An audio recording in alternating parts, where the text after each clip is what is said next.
자, 새로운 2D 도면 작업을 다시 한번 해보도록 하겠습니다. 그래서 인벤터가 실행된 상태에서 새로 만들기 버튼을 클릭하고 그리고 2D 도면화 작업을 하기 위해서 standard.idw를 선택하시고 작성 버튼을 누르도록 하겠습니다. 네, 그러면은 가장 기본이 되는 2D 환경이 화면상에 나타나는 걸 확인할 수 있고, 사용자는 먼저 환경에 대한 도면 환경에 대한 세팅을 먼저 해야 된다라고 말씀을 드렸거든요. 그래서 환경에 대한 세팅을 하기 위해서 우리 리본 메뉴 관리 탭에 있는 스타일 편집기를 클릭하도록 하겠습니다. 자, 지난 시간에도 같이 한번 체크를 해봤는데 다시 한번 더 확인을 해보도록 할게요. 첫 번째는 기본 표준 ISO, 그리고 뷰 기본 설정, 그리고 도면 작업을 하려면은 삼각법에 체크를 하시고 저장 버튼을 누르도록 하겠습니다. 두 번째, 치수에 관련되는 보조 메뉴를 확장시킨 다음에 기본값 ISO를 클릭하시고 단위 같은 경우는 10진 표시키는 우리가 마침표로 설정하고요. 그리고 후행 부분의 체크를 끄도록 하겠습니다. 자, 저장 버튼을 눌러서 저장했습니다. 그리고 이번에는 공차라는 탭에 들어가서 이 치수를 기입할 때 뭐 플러스 마이너스 공차를 입력할 때 표시 방법인데, 이때 표시 방법을 세 번째 나와 있는 후행 없음, 기호 없음에 체크를 해주시면은 치수 공차를 입력할 때 좀 더 수월하게 작업이 되고, 요거는 이따가 한번 실제로 공차를 입력할 때 어떻게 표현되는지를 체크를 해보도록 하겠습니다. 그리고 또 마찬가지로 값을 바꿨으니까 저장하고요. 그리고 표면 텍스트, 표면 거칠기를 입력할 때 그에 따른 표면 텍스트 ISO 값을, 자, 여기서는 표준 참조가 ISO로 되어 있는데 이 값을 GIS1994로 변경하도록 하겠습니다. 이렇게 변경을 해야지 거칠기에 대한 값들을 입력할 수가 있거든요. 값을 옵션을 바꾼 다음에 저장하고 저장 및 닫기를 누르면은 이제 도면 작업하기 위한 간략한 기본 환경 설정이 끝났습니다.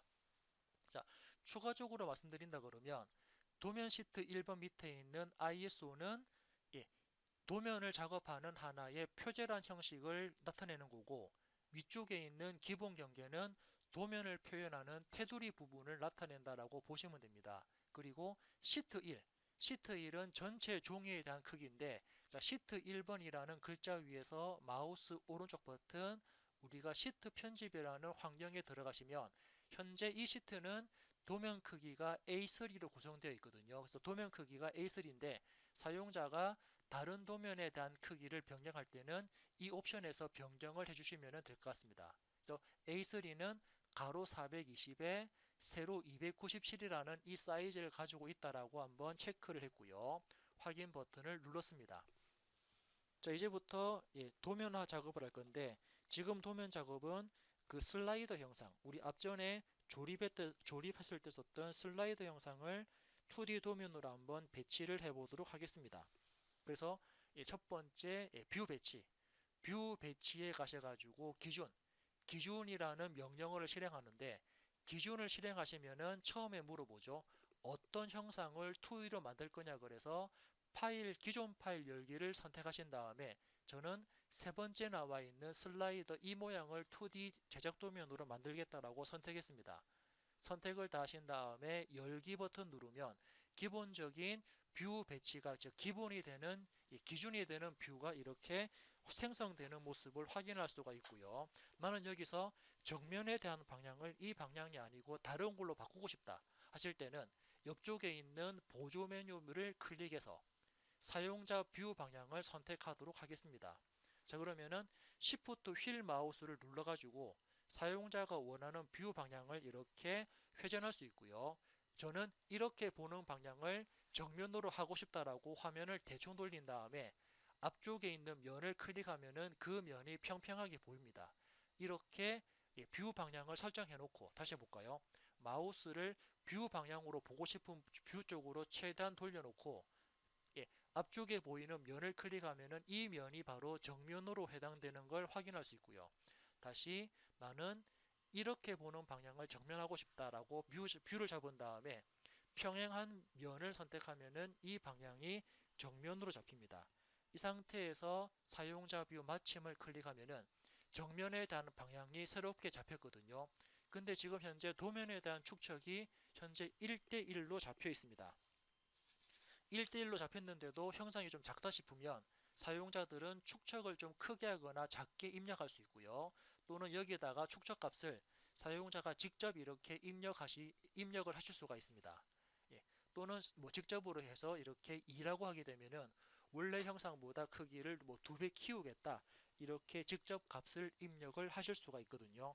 나는 그래서 이때 값을 예를 들어서 한 1.5 정도로 축척을 바꾸고 싶다, 이렇게 값을 입력하시고 확인 버튼을 누르면은 바로 정면에 대한 기존 뷰 형상이 생성되는 걸 확인하실 수가 있습니다.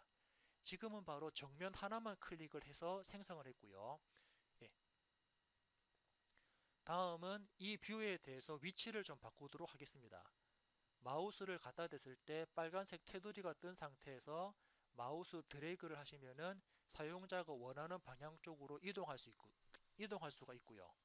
이번에는 이렇게 만들어진 정면을 가지고, 그죠? 이렇게 만들어진 정면을 가지고 측면도라든지 아래쪽에 있는 저면도까지 한번 뽑아보도록 하겠습니다. 그러면 기존에 나와 있는 뷰를 이용해서 파생되어지는 뷰를 만들 때는, 자, 먼저 우리 기준이었죠. 기준 같은 경우는 한꺼번에 모든 부분들을 다 확인할 수 있는데, 지금은 미리 형상을 하나 만들어 놓고 파생되어지는 뷰를 만들 때는 투영이라는 기능을 실행합니다. 투영이라는 기능을 실행한 다음에 먼저 기준되는 뷰를 선택합니다. 기준되는 뷰를 클릭해 놓고 클릭한 뷰에 대한 파생되는 뷰를 클릭, 그리고 아래쪽으로 클릭, 그리고 또 다른 방향으로 클릭해 가지고 파생되어지는 뷰 방향 쪽을 사용자가 확인할 수 있거든요. 클릭하신 다음에 마우스 오른쪽 버튼 작성을 누르게 되면은 해당되는 뷰 쪽으로 도면 자체가 생성되는 모습을 볼 수 있고, 그리고 마찬가지로 마우스를 갖다 대고 빨간색 테두리가 떴을 때 사용자가 원하는 위치 쪽으로 뷰를 재배치하실 수가 있습니다. 이렇게 배치를 했고요. 예, 그리고 앞전 시간에도 말씀드린 것처럼 마우스를 갖다 대고 빨간색 테두리가 떴을 때 해당되는 뷰를 더블 클릭하시게 되면은 은선 표시, 은선 제거, 그리고 음영 처리까지 같이 화면을 보실 수가 있다라고 말씀을 드렸습니다. 지금은 음영 처리를 한 상태고요. 자, 이제 이 상태에서 다음 작업은 얘네들에 대해서 중심선을 한번 작업을 해보도록 하겠습니다. 그래서 주석 탭에 가셔가지고 중심이라는 기능을 실행을 할 거고요.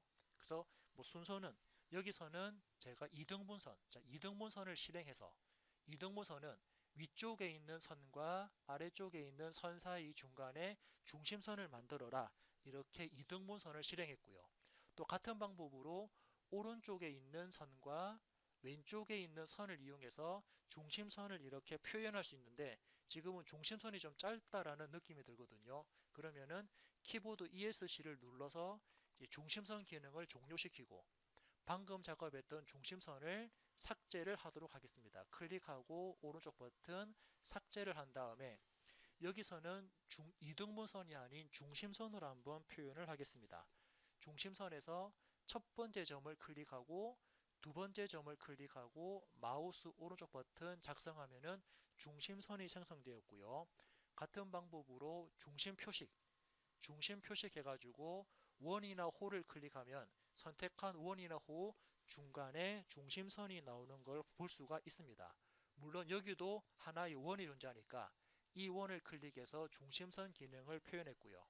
자, 아래쪽에 있는 이 뷰도 마찬가지로 중심선을 그릴 겁니다. 자, 지금 같은 경우는 우리 그냥 중심선, 자, 중심선이라는 기능으로 첫 번째 점 찍고 두 번째 점을 찍고 마우스 오른쪽 작성을 해서 중심선까지만 이렇게 표현을 했습니다.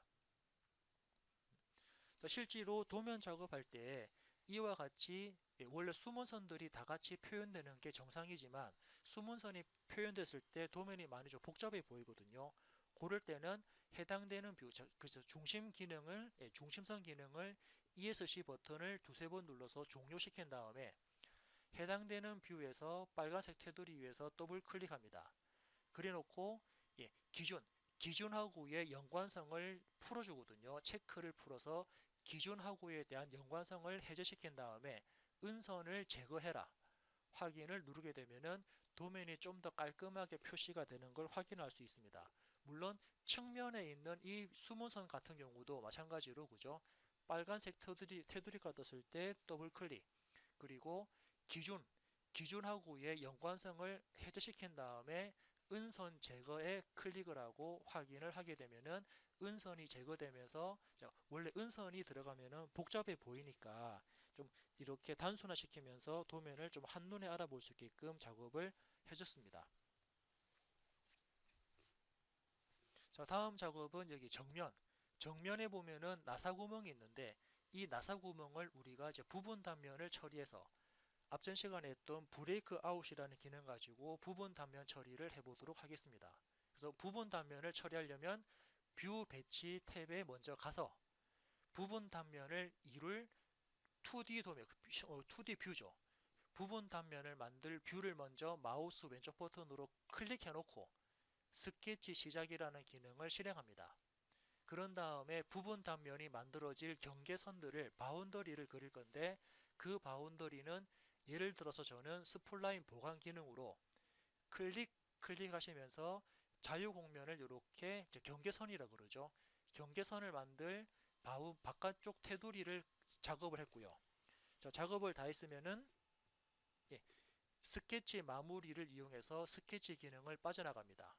자, 방금 작업한 이 스플라인 안쪽으로 방금 작업한 이 스플라인 안쪽으로 부분 단면 처리를 할 거니까 그때 쓰는 기능은 브레이크 아웃.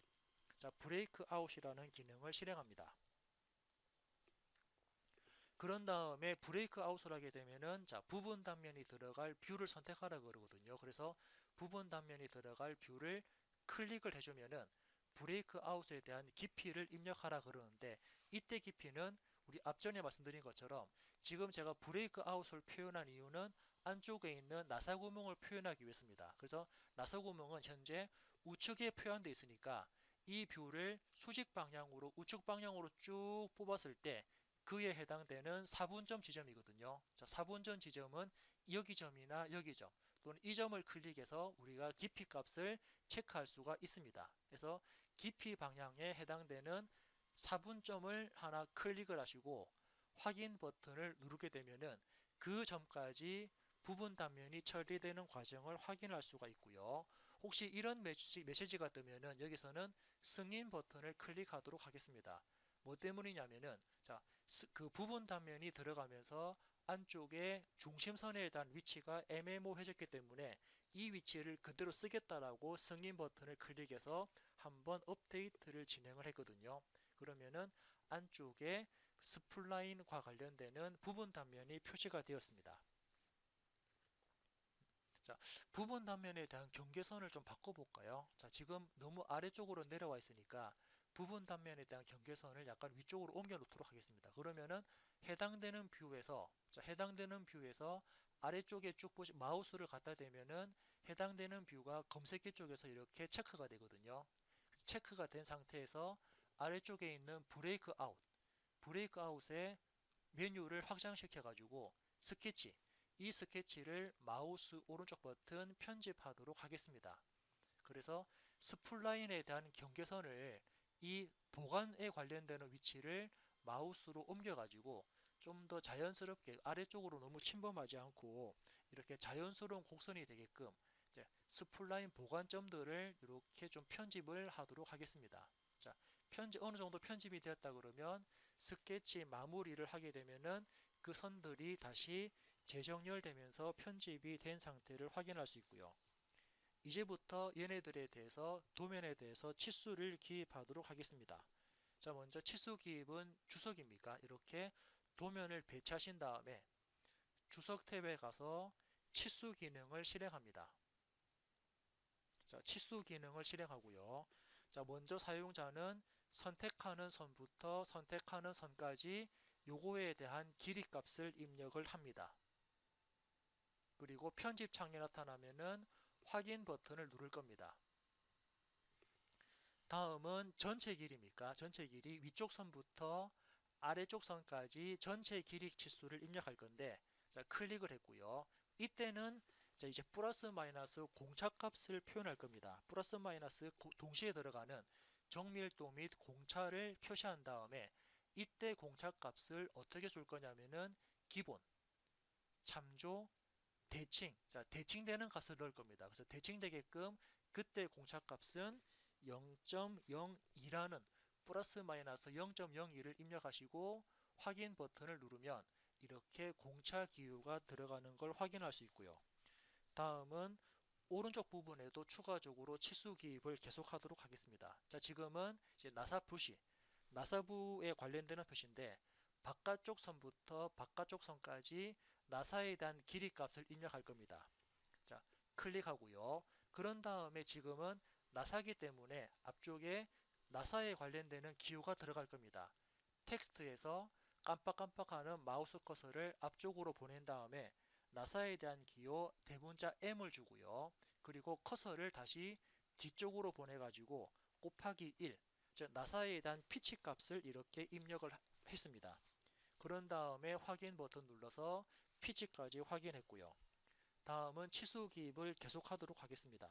그러면 먼저 이 선, 위쪽 선부터 아래쪽에 나와 있는 선까지 전체 길이 값을 입력을 할 건데 이때도 마찬가지 끼워 맞춤 공차, 공차를 주기 위해서 뒤쪽 부분의 편집창에서 공차를 G6으로 이렇게 공차 값을 입력하도록 하겠습니다. 그래서 확인 버튼을 눌러서 공차 기호까지 표현했고요. 다음은 안쪽입니까? 안쪽에 이렇게 원이 들어가니까 이 원, 원을 클릭하고 치수를 바깥쪽으로 빼서 클릭을 하는데 지금 이 원 같은 경우는 원래 파이라는 지름값으로 표현되어야 됩니다. 그런데 원을 클릭하니까 반지름 기호로 표시되거든요. 이때는 치수를 배치하기 전에 마우스 오른쪽 버튼 치수 유형을 반지름이 아닌 지름으로 해라. 그래서 지름 기호를 딱 클릭하면은 기호가 지름으로 바뀌었고요. 그래서 원하는 위치를 클릭하게 되면은 지름 치수까지 입력되면서 편집창에서는 확인 버튼으로 창을 닫았습니다. 자, 다음은 다음 치수까지 입력해 보겠습니다. 그래서 사용자가 선택하는 선부터 사용자가 선택하는 선까지 이 선에 대한 치수를 입력할 겁니다. 치수가 들어갈 위치를 클릭하는데 이때는 플러스에 대한 공차값이 같이 들어가거든요. 그래서 치수를 입력할 때 정밀도 및 공차 부분에서 치수는 우리가 대칭이 아닌 편차 기호를 줄 겁니다. 편차에서 상한 공차, 여기서 편차 부분에서는 플러스 공차를 예를 들어서 0.05, 아래쪽 부분에도 공차 값을 0.05를 주는데 이때는 마이너스가 아닌 클릭을 해서 플러스 값으로 지금 0.02 할까요? 자, 이렇게 사용자가 입력하는 플러스에 대한 공차, 플러스에 대한 공차를 동시에 입력을 하실 수가 있습니다. 자, 이 상태가 맞다 그러면 확인 버튼 눌러서 공차 표시까지 확인을 했고요. 자, 다음은 우측면도. 우측에 있는 이 그림도 역시 마찬가지로 치수 기입을 계속하도록 하겠습니다. 그래서 치수 기입을 할 건데 위쪽에 있는 선부터 중심까지, 아래쪽에 있는 선까지입니까? 이 선입니까? 여기 선까지 치수를 입력하도록 하겠습니다. 이때 치수 값은 왼쪽에 나와 있는 것처럼 치수를 기입할 건데 이때 치수는 왼쪽에 있는 치수와 동일하니까 텍스트에서 마우스 커서를 앞쪽으로 보내놓고 갈로 표시하고요. 마우스 커서를 앞쪽으로 보내놓고 갈로 표시하고 커서를 뒤로 보낸 다음에 G6라는 끼워 맞춤 공차와 갈로를 닫았습니다. 확인 버튼 눌러서 공차 표시했고 다음은 추가적으로 위쪽 선부터 이 원의 중심까지 치수를 한 번 더 기입을 하고 편집창에서 닫기 버튼을 눌렀습니다. 자, 아래쪽 부분도 동일하게 작업하겠습니다. 아래쪽 부분도 사용자가 선택하는 선부터 선까지에 대한 치수를 밑에다가 넣을 건데 클릭. 이때도 다른 쪽에 끼워 맞춤 되는 부분이니까 끼워 맞춤 공차 G6를 입력하고 확인 버튼을 눌러서 치수 기입까지 마무리했고요. 그리고 배면도에 나와 있는 측면도입니까? 측면도도 같은 방법으로 선과 선을 선택하고 치수가 들어갈 위치를 선택한 다음에 어차피 얘는 측면도에서 치수를 기입을 했으니까 여기서는 갈로 치수를 입력하고 뒤쪽에 G6 끼워 맞춘 공차 놓고 갈로를 닫으면서 치수를 입력했습니다. 자, 위쪽 부분도 한번 동일하게 같은 작업을 한번 반복을 해보도록 하겠습니다. 그래서 치수를 입력할 겁니다. 그래서 선택하는 선부터 선택하는 선까지 치수를 배치를 할 거고요. 이때 이 치수는 그냥 값이 들어가는 게 아니고 정밀도 공차 부분에서 편차인데 플러스는 값이 0.05가 되고요. 아래쪽 부분도 마이너스가 아닌 클릭을 해서 플러스 공차를 주는데 여기는 0.02를 주도록 하겠습니다. 그리고 텍스트 부분 가서 얘는 전체적으로 갈로가 들어가나요? 예, 바깥쪽 양쪽의 갈로를 입력을 해서 확인을 누르면 이렇게 공차에 대한 부분까지 표시가 되는 걸 확인하실 수가 있습니다. 자, 다음은 기호 부분에서 기호 부분에서 우리가 표현을 할 기호 부분에서요. 기호 부분에서 표현을 할 그 데이텀 기준 식별자, 데이텀 기준 식별자에 대한 기호를 표현해 보도록 하겠습니다.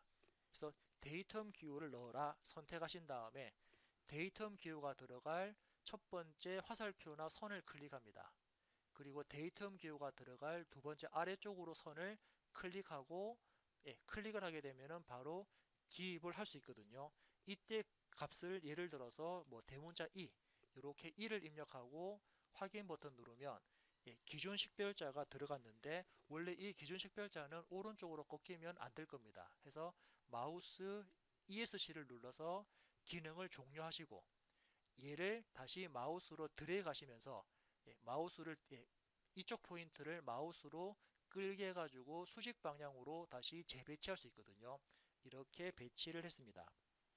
그런 다음에 얘네들에 대한 공차 기호를 한번 입력을 해보도록 하겠습니다. 자, 공차 기호에서 먼저 위쪽에 위에 들어가는 공차 기호 어떤 거냐면은 형상 공차를 입력하도록 할 겁니다. 즉 아래쪽에 표현한 이 선과 기준이 되는 바닥면과 제가 선택하는 이 부분 그래서 화살표가 들어갈 포인트를 클릭하고 다시 볼까요? ESC 누른 다음에 형상 공차 넣습니다. 화살표가 입력된 부분을 클릭하고 마우스를 수직 방향으로 뺍니다. 클릭 그리고 마우스를 수평 방향으로 조금만 옮겨 놓고 클릭하시고 오른쪽 버튼 계속을 누른 다음에 이때 공차 값은 직각이 아닌 평행도가 들어갑니다. 그에 따라서 공차 기호 입력하고 그에 따라서 기준되는 데이텀 기호를 입력을 하면은 기준 형상 공차가 이렇게 들어간 것을 확인할 수 있고요. 자, 다음은 이쪽 여기도 한번 넣어 보도록 하겠습니다. 자, 지금은 바닥 부분이 이니까 제가 클릭한 화살표가 있는 끝점을 클릭하고 마우스를 수평 방향으로 옮긴 다음에 클릭 오른쪽 버튼 계속을 눌러가지고 이때는 평행도가 아닌 직각도를 입력을 하겠습니다. 물론 공차 값을 이렇게 입력하고요. 그리고 거기에 따라서 데이텀 기호를 입력하고 확인 버튼 누르면 지금과 같이 기하 공차도 표현했습니다. 자, 추가적으로 윗부분도 같이 계속 해보도록 하겠습니다.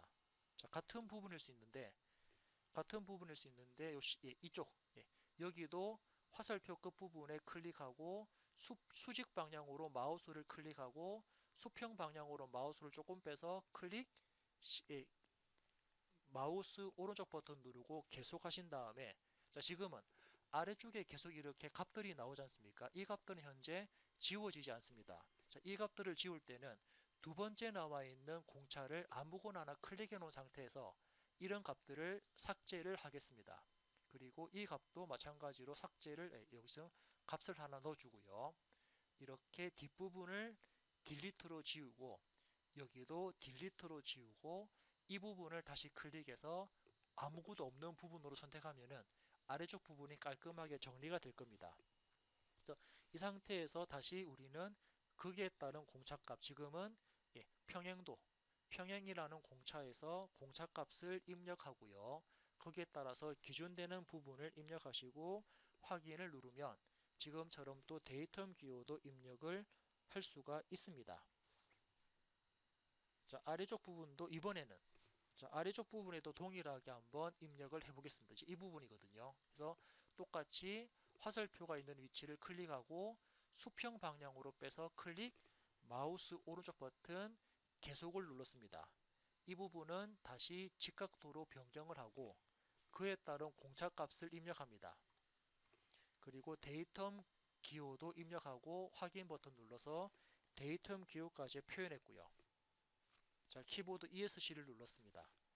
자, 데이텀 기호를 한 번 더, 데이텀 식별자를 한 번 더 입력을 해보도록 하겠습니다. 그래서 이번에는 이 데이텀 기호가 있는 형상 위에서 클릭하고 위쪽으로 빼겠습니다. 클릭하게 되면은 값을 입력할 수 있는데 이때 값을 뭐 예를 들어서 뭐 G값 할까요? 이렇게 G라는 기호를 입력하고 확인을 누르면은 이번에는 이 측면 부분이 다시 기준이 잡힌 걸로 확인할 수 있습니다. 키보드 ESC를 누르고 기능을 종료한 다음에 이 끝점, 이 끝점을 마우스로 드래그해서 수직 방향으로 배치를 하였습니다. 다시 키보드 ESC.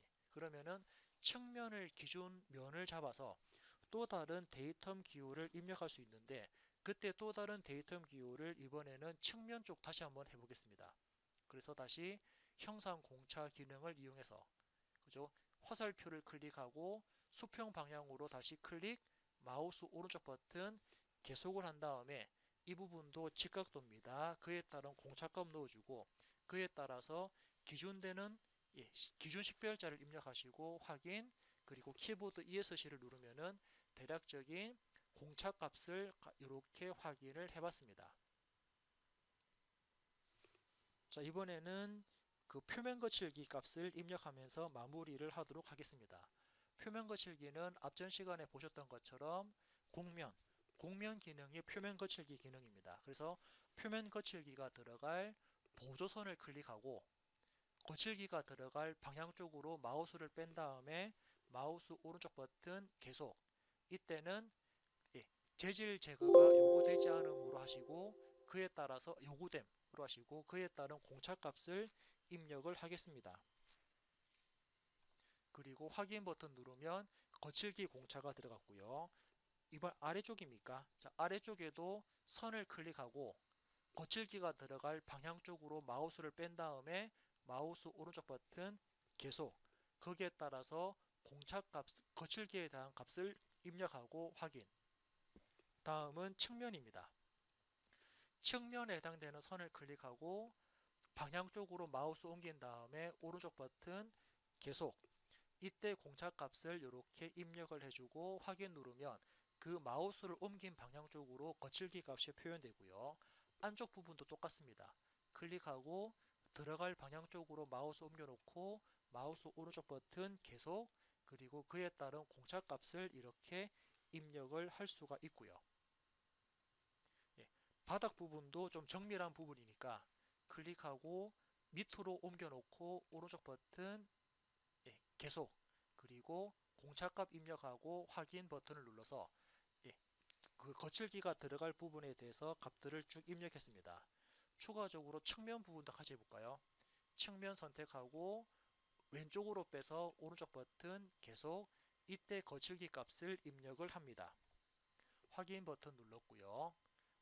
측면을 선택하고 오른쪽으로 빼서 마우스 오른쪽 버튼 계속 사용자가 원하는 거칠기 값 입력하고 확인 버튼 누르고 마지막에 키보드 ESC를 누르면은 해당되는 부품에 대해서 2D 도면까지 이렇게 완성이 끝났습니다. 여기까지 해서 우리가 처음에 했던 모델링 그리고 조립 그리고 도면을 제작할 수 있는 도면화 작업까지 한번 확인을 해봤습니다.